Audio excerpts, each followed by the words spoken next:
கடந்த நாளில் நாம் கிறிஸ்துவுக்கு சொந்தமானவர்கள், we belong to Christ அப்படின்னு சொல்லி ஒரு தலைப்பில் தேவனுடைய வார்த்தையை பார்த்தது. இன்னைக்கு அநேகம் பேர் பார்க்கும்பொழுது நான் கிறிஸ்துவுக்கு சொந்தம் அப்படின்னா பரலோகத்தில் போய் தான் சொந்தமாவேன். அது வரைக்கும் உலகத்தில் நிலச்சாரியா எல்லா பாவமும் எல்லா மீதும் எல்லா கிரமம் செய்யலாம், ஆடலாம், ஏசுறதுக்கு ஓடலாம். எனக்கு யாரும் அதிகாரம் வேண்டாம், அதிகாரி வேண்டாம், எனக்கு யாரும் போதனையாளர்கள் வேண்டாம், எனக்கு யாரும் பிஷப்புகள் வேண்டாம், ரெவரண்டுகள் வேண்டாம், பாஸ்டர்கள் வேண்டாம், எனக்கு அப்பா வேண்டாம், அம்மா வேண்டாம், எனக்கு தலைமை ஆசிரியர்கள் வேண்டாம். நான் வைக்கிறது தான் எல்லாமே. வச்சா குடும்பி, எடுத்தா மொட்டை, அடித்தா மொட்டைன்ற மாதிரி இன்றைக்கி நம்ம நினச்சிட்டு இருக்கோம். இல்லை, உலகத்தில் வாழ்ம்போதும், ஏன்னா வானமும் பூமியும் கர்த்தருடையதாக இருக்கிற அப்படின்னாலே இந்த பூமியில் கூட நாம் அவருக்கு சொந்தமாக வாழணும் அப்படின்னு பார்த்தோம். அதில் பார்க்கும்போது முதல் 2 விதமான காரியங்களை குறித்து பாருங்கள். உங்கள் கைகளை உதவி செய்ய திறக்க வேண்டும். உதவி செய்யணும். நம்மளால் முடிஞ்ச அளவுக்கு எவ்வளோ உதவிகள் செய்யணுமோ அந்த உதவிகளை மனமாற செய்யணும். அதில் சுயம் இருக்காதபடிக்கு செய்யணும். 2வதாக தேவனுடைய அதிசயங்களை பார்க்க கண்கள் திறக்கப்படும். நம்முடைய கண்கள் திறக்கப்பட வேண்டும் என்று சொல்லி பார்த்தேன். நம்முடைய ஆண்டோடைய அதிசயங்களை காணும்படியாக, பார்க்கும்படியாக, அந்த அதிசயங்களை மற்றவர்களுக்கு சொல்லும் மாதிரியாக நம்ம ஒரு வாழ்ந்து காட்டக்கூடியதை குறித்து பார்த்தோம். இன்னைக்கு சங்கீதம் 40வது சங்கீதம் 6வது வசனம் வாசிக்கும் பொழுது 40 சங்கீதம் 40 60 40வது சங்கீதம் 6வது வசனம். காணிக்கையும் நீர் விரும்பாமல் என் செவிகளை திறந்து சர்வாங்க தகன பலியையும் பாவ நிவரண பலியையும் நீர் கேட்கவில்லை.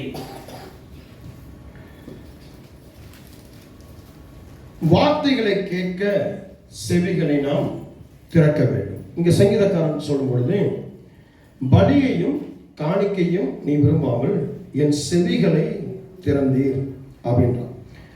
செவிகளை திறக்க வேண்டும். எதுக்காக அப்படின்னா வார்த்தைகளை கேட்க, போதிக்கிறவர்கள், போதனை செய்கிறவர்கள், ஆலோசனை செய்கிறவர்கள், நம்மை நடத்துகிறவர்கள், நம்முடைய பெற்றோர், நம்மை மேலே அக்கறை வைத்தவர்கள், நம்ம மேலே அன்பு வைத்தவர்கள், நம்மளை கண்டித்து உணர்த்துகிறவர்கள், நம்மளை சீர்படுத்துவர்கள், நம்மளை சரியான பாதையில நம்மளை நடத்தி கொண்டு போகிறவர்கள், இவர்களுடைய பேச்சுகளை நாம கேட்கறதுக்கு நம்ம செவிகளை திறக்கணுமா? இந்த கடைசி காலத்துல இந்த சத்துருவானவன் என்ன பண்ணுவான்னா இந்த சரீரத்தினுடைய செவிகளை என்ன பண்ணுவான், அடைச்சிருவான். இன்னைக்கு அடைக்கிறதுனால என்ன ஆயிடுன்னு கேட்டீங்கன்னா, நீங்க நிறைய பேர் சொல்லும் போது அதை காணிக்க கொடுக்கணும்ல, நான் போறேன்னா பரவாயில்ல,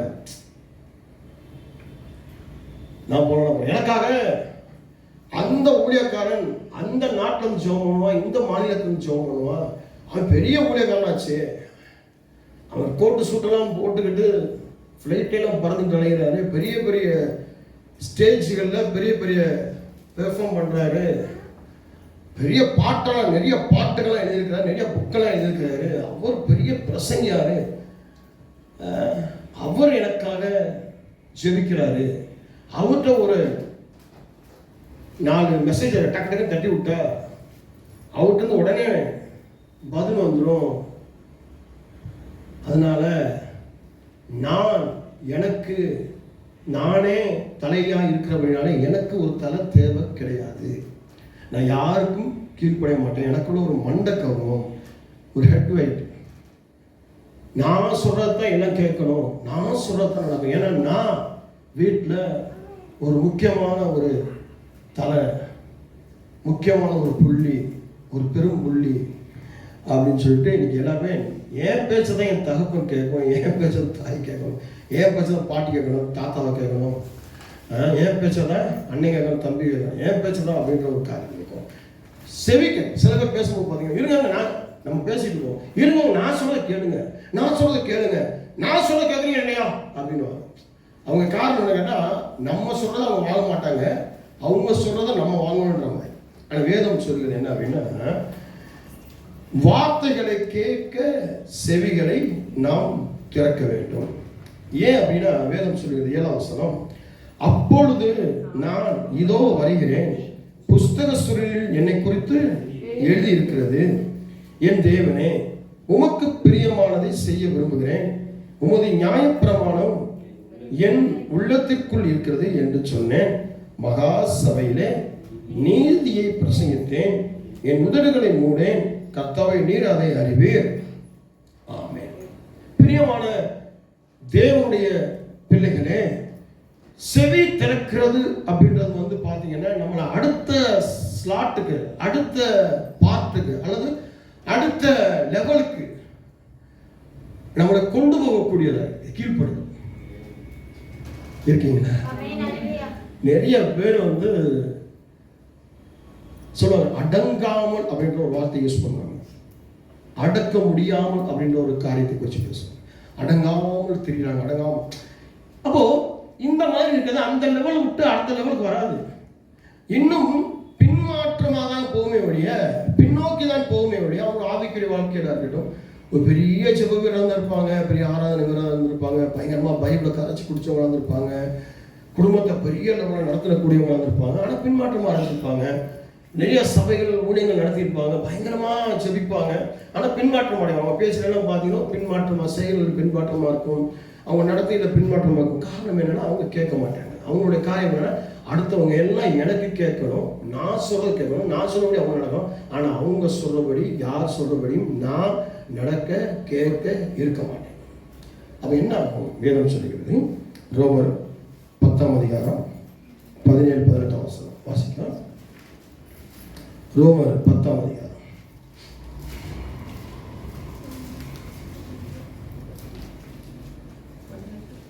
இப்படி இருக்க அவர்கள் கேள்விப்படவில்லையா என்று கேட்கிறேன். கேள்விப்பட்டார்கள். அவைகளின் சத்தம் பூமியெங்கும் அவைகளின் வசனங்கள் கடைசி வரைக்கும் செல்கிறது. இஸ்ரவேல் அதை அறியவில்லையா என்று கேட்கிறேன். அறிந்தார்கள். முதலாவது மோசே, எனக்கு ஜனங்கள் இல்லாதவர்களை கொண்டு நான் உங்களுக்கு எரிச்சல் உண்டாக்குவேன், புத்தியீனமுள்ள ஜனங்களாலே உங்களுக்கு கோபம் ஊட்டுவேன் என்றான். சரி, இப்ப நான் சொல்ற வசனத்தை எடுத்துக்கோங்க. 17. ஆதலால் விசுவாசம்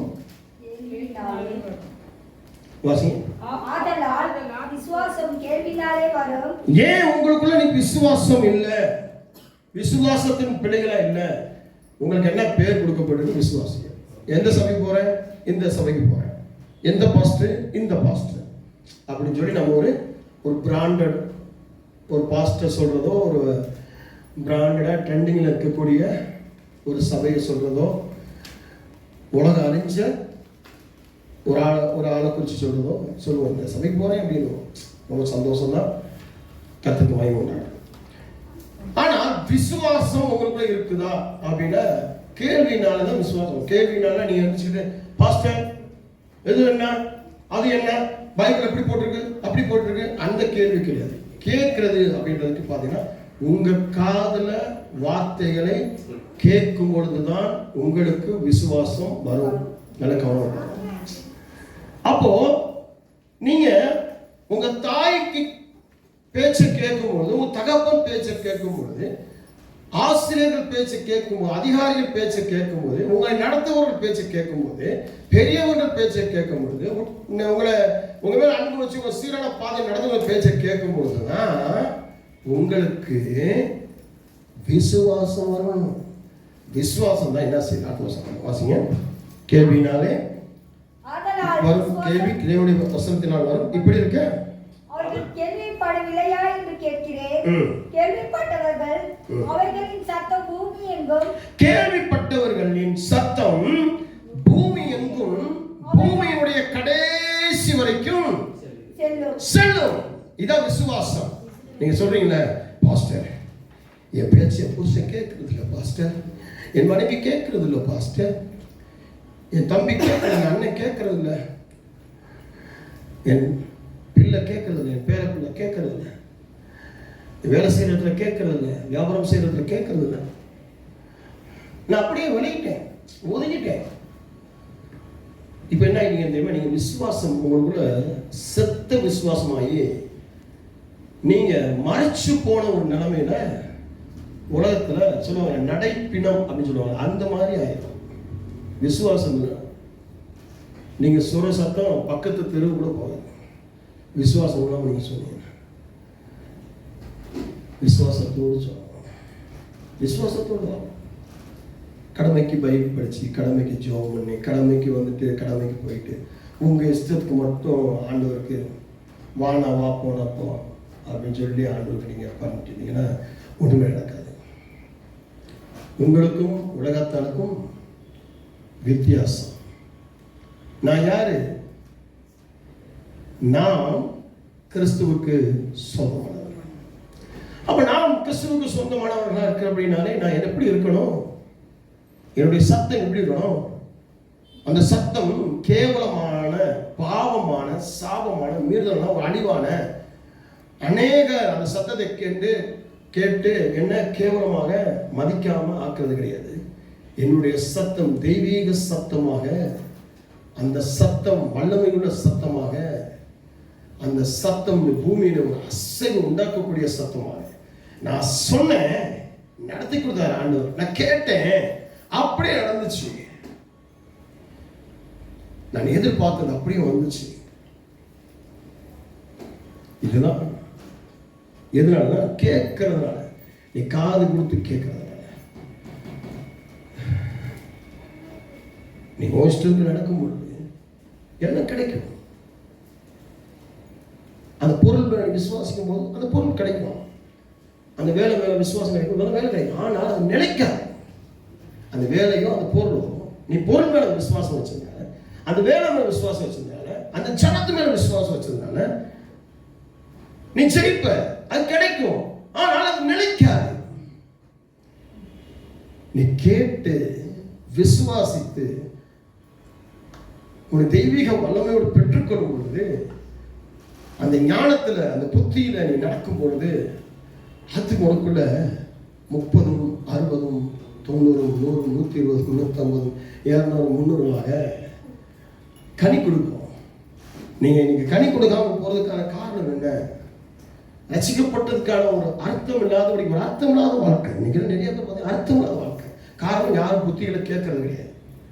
நீ புத்தி சொல்லி நானும் இந்த பாவத்தை விடணுமா, இந்த காயத்தை விடணுமா? நீலாம் புத்தி சொல்ல, என்ன புத்தி சொல்றதுக்கு நீ வண்டியா? நீ சொல்லணும் பெரியாளா? எங்க அம்மா சொல்றதே கேட்கல, என் அப்பா சொல்றதே கேட்கல, என் தாத்தா சொன்னதே கேட்கல. பெரிய போலீஸ் அதிகாரி எனக்கு பழக்கம், பெரிய அரசியல்வாதி எனக்கு பழக்கம், பெரிய தலைவர்கள் எனக்கு பழக்கம். அவங்க சொல்லி நான் கேட்க, அவங்களே எனக்கு கூட ஒன்னா உட்கார்ந்து ஒரே டேபிள் உட்காந்து சாப்பிடுவோம். இருக்கீங்க? வாசிங்க நீதிமொழிகள் 2ஆம் அதிகாரம் 1 வசனம். நீதிமொழிகள் 2ஆம் அதிகாரம் 1 வசனம். என் மகனே, நீ உன் செவியை ஞானத்திற்கு சாய்த்து உன் இருதயத்தை புத்திக்கு அமைய பண்ணும் பொருட்டு. அப்போ வேதம் என்ன சொல்கிறது? இங்க பார்க்கும் பொழுது, நீ உன் செவியை எதுக்கு திறக்கணுமா? எதுக்கு திறக்கணுமா? இன்னைக்கு அநேக ஞானமே இல்லைங்க.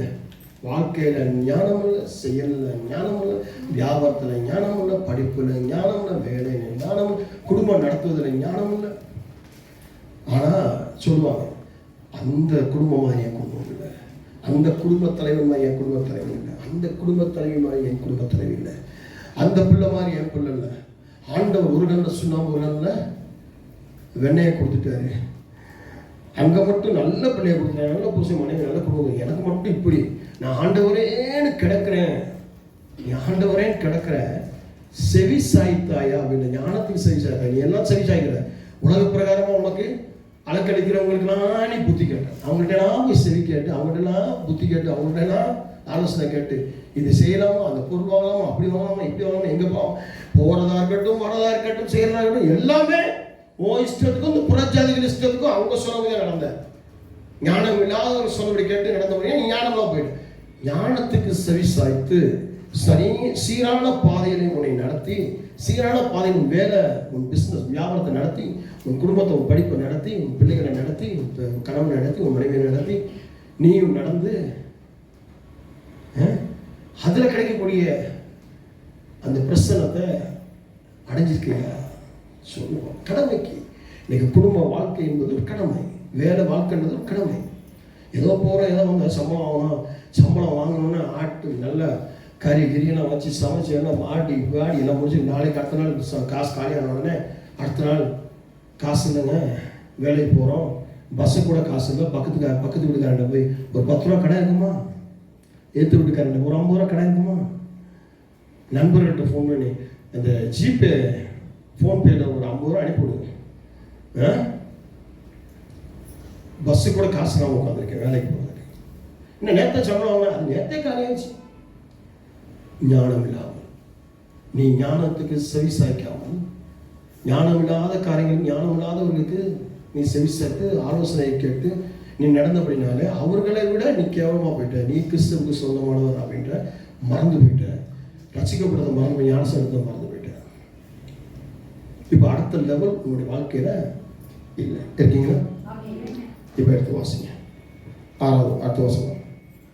நீ வார்த்தைகளை ஏற்றுக்கொண்டு என் கட்டளைகளை உன்னிடத்தில் பத்திரப்படுத்தி, நீ என் வார்த்தைகளை ஏற்றுக்கொண்டு என் கட்டளைகளை உன்னிடத்தில். அதனால காலம் பாருங்க, ஒருத்தர் நல்லவங்க சொல்லி கொடுக்குறாங்க அப்படின்னா அந்த வார்த்தைகளை கேட்டு அதை பத்திரமாய் நமக்குள்ள வச்சு அது ஒரு கட்டளையாக அதை வந்து முக்கியப்படும். இன்னைக்கெல்லாம் பார்த்தீங்கன்னா இன்னைக்கு நாங்கள் இந்த அளவுக்கு நாங்கள் வளர்ந்துருக்கிறோம் அப்படின்னா இன்னைக்கு நாங்கள் சொல்லுவோம், என் தாய், என் தகப்பன், எனக்கு சொல்லிக் கொடுத்த வாத்தியார்கள், என்னுடைய ப்ரொஃபஸர்கள், என்னுடைய தலைவர்கள், எனக்கு மேன்மையாக இருந்தவர்கள், என்னுடைய பிள்ளை, என்னுடைய குடும்பத்தார், நிறைய சொல்லிட்டே போவேன், என்னுடைய பெற்றோர்கள் சொல்லிட்டு போவேன். ஏன்னா நிறைய விஷயங்கள், நல்ல விஷயங்கள் சொல்லி கொடுக்குறேன், நல்லதை மட்டும் பிடிச்சி நல்லதை மட்டும் வந்துட்டு இருக்கிறோம்.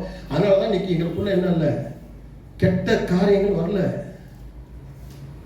அந்நிய காரியங்கள் வரல, அருவருப்பான காரியங்கள் வரல, செய்ய போறதுல செய்ய ஒப்பு கொடுக்கறதும் இல்லை. காரணம் என்னன்னா, அந்த சொன்ன வார்த்தைகள் இன்னைக்கும் நினைவுபடுத்தி, அப்பா அப்படி சொன்னாங்க, அம்மா அப்படி சொன்னாங்க, தாத்தா அப்படி சொன்னாங்க, பாட்டி அப்படி சொன்னாங்க. நான் கடந்த நாளில் உட்காந்து நான் பேசும்போது என் மனைவி சொல்லுவாங்க, எப்பா இவ்வளோ காலங்களுக்கு முன்னாடி கூட இன்னும் ஞாபகம் வச்சு பேசுறீங்கள, நானும் நிறைய மறந்துட்டேன் அப்படின்னு.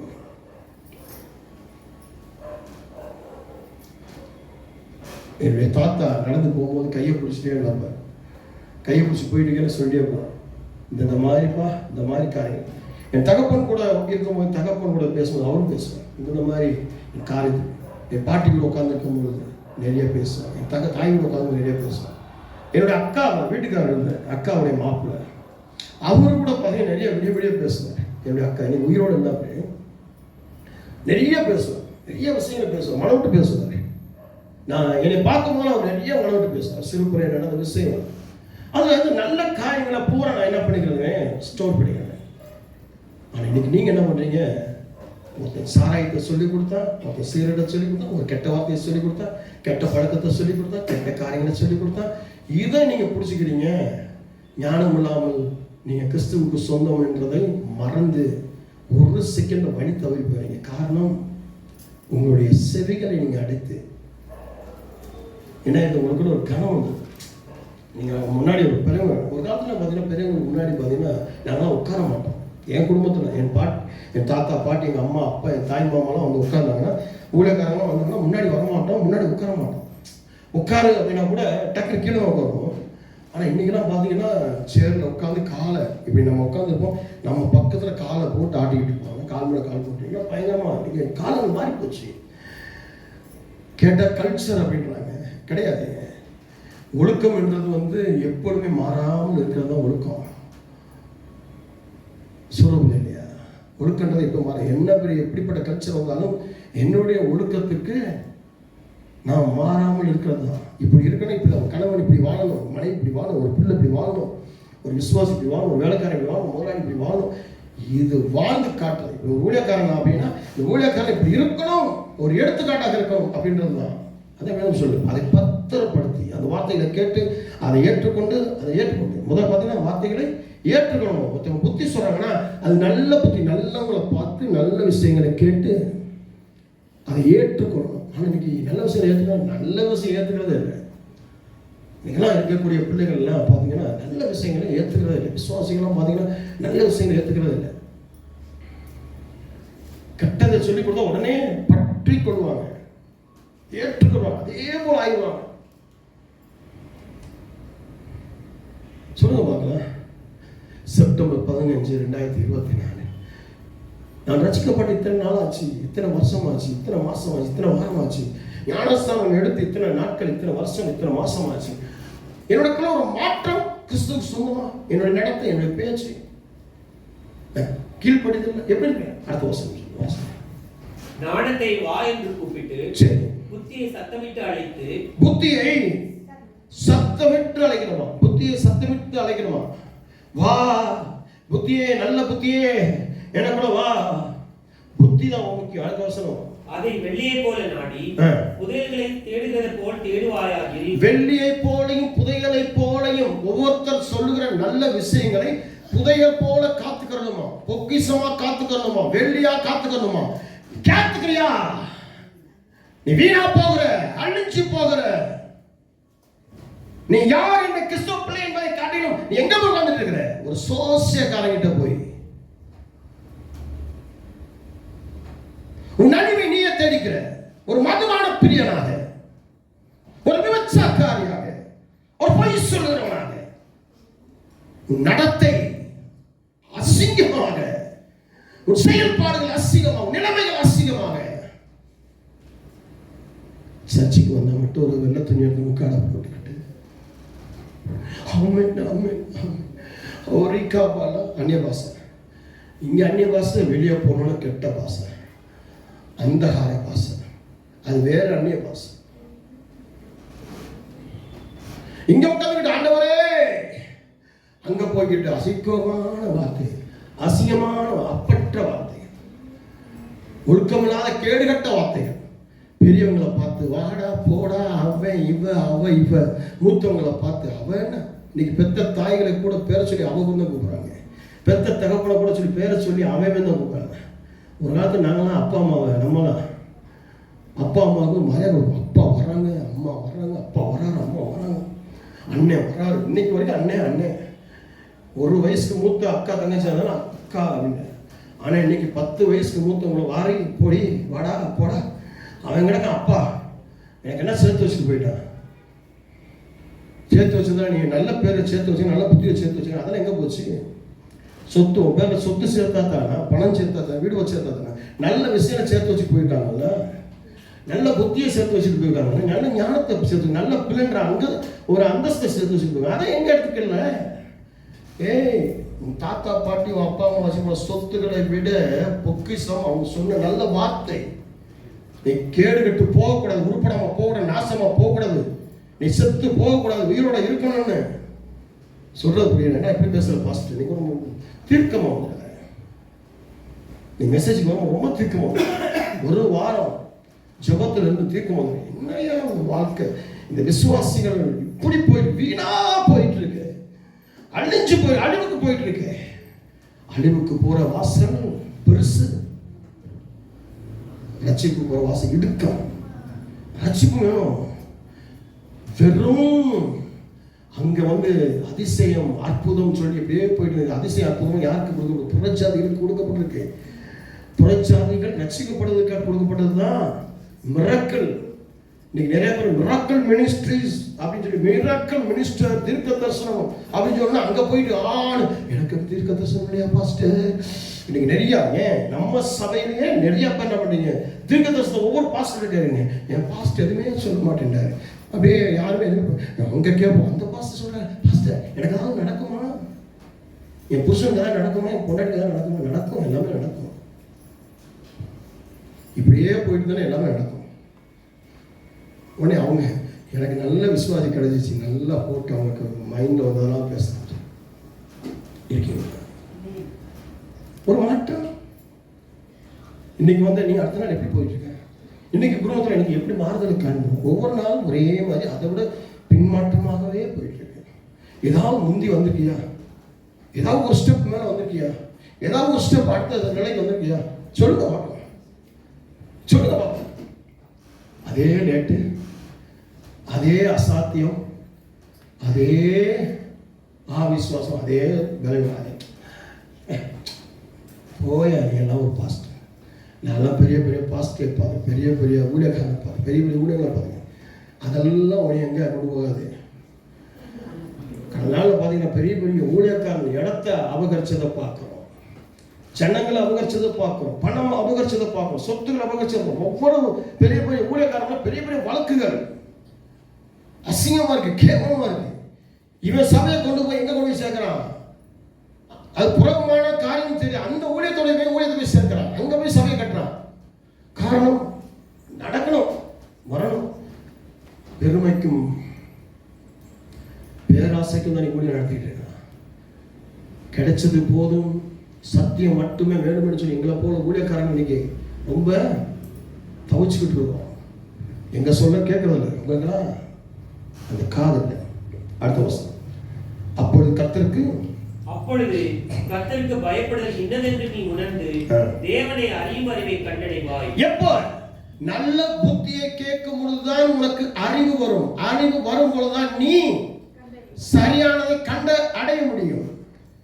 நல்ல புத்தியை நீ கேட்காமல் இருக்கிறதுனாலதான் நீ அறிவு இல்லாமல் முட்டாளா, பக்கத்துல பார்த்து சொல்லு, நீ முட்டாளா இருக்க. இப்போ உங்களையே பார்த்து சொல்லு, என்ன எப்படி பாச அடுத்தவங்களை பார்த்து சொல்லுவேன், நான் முட்டாளா இருக்கேன். அதான் வேதம் சொல்லு. அப்பொழுது கர்த்தருக்கு பயப்படுவது என்னதென்று நீ உணர்ந்து தேவனை அறிவை கண்டடைவாய். எப்போ எப்போ வார்த்தைகளை கேட்கும், வார்த்தைகளை நல்ல வார்த்தைகள் நம்ம சொல்லிக் கொடுக்கும் போது, இந்த வேலைக்கு போகாத, இந்த வேலை உனக்கு கெட்டது, ஆபத்து இல்லை, இந்த வியாபாரம் பண்ணால் இந்த வியாபாரம் உனக்கு லாஸ் வரும், இப்படி பிள்ளைகளை வளர்க்காத, உன் பிள்ளைகள் நல்லா வள, இந்த கோர்ஸ் எடுத்து படிக்காத, இந்த மாதிரி கட்ட நண்பர்களோடு இருக்காத, உன்னுடைய சகவாசம் வேண்டாம், உன் மனைவி சரியா கண்டிச்சு சரியா நடத்து. உன் மனைவி 12 மணி 1 மணி வரைக்கும் ஊரை சுற்றிட்டு ஓனாய்மா அலைகிறா, உன் புருஷன் வீட்டுக்கே வராமல் இருக்கிறான், புருஷனுக்கு புத்தி சொல்லு. இருக்கீங்களா? ஜெபம் பண்ணு, ஊழியம் பண்ணு. எனக்காவது ஒரு பாஸ்டர் கூப்பிட்டு, பாஸ்டர் என் வீட்டுக்கு ஜெபம் பண்ணு. சில வீடுகளை சந்திச்சு வந்துட்டு இருக்கோம், யாருமே வாங்கன்னு சொல்லி, நாங்களா உங்களை ஆசீர்வதிக்க வரோம், உங்களை ஆசீர்வதிக்க வரோம் வந்துட்டு இருக்கோம். யாருமே எங்கள் வீட்டுக்கு ஏன் பாஸ்டர் இன்னும் வரல, எங்கள் வீட்டுக்கு எப்போ பாஸ்டர் வருவீங்க, எங்கள் வீட்டுக்கு வந்துருக்கோம், வந்து ஒரு நின்று ஒரு ஜெபம் பண்ணுவாங்க பாஸ்டர். நாங்களே வந்து ரொம்ப கட்டாயம் வந்து ஒரு ஜெபம் பண்ணிட்டு போட்டுமா கேட்க வேண்டியதாக இருக்கு. என்னது, நாங்களே வந்து ஒரு ஜெபம் பண்ணிட்டு போட்டுமா, ஒவ்வொரு கூப்பிட்டு ஜெபம் 2 வரையும் ஞானத்தை படிப்ப கொடுங்க, வேலையை கொடுங்க, கடனை அடைச்சி நல்ல ஆசிரமாக இருக்கணும். ரொம்ப கட்டாயம் பண்ண வேண்டியது இருக்கு. யாராவது ஒரு ஆள் போன வாரம் ஞாயிற்றுக்கிழமை சபையில் யாருக்கா ஸ்பெஷல் ஜெபம் சொல்லுங்க எல்லாரும்.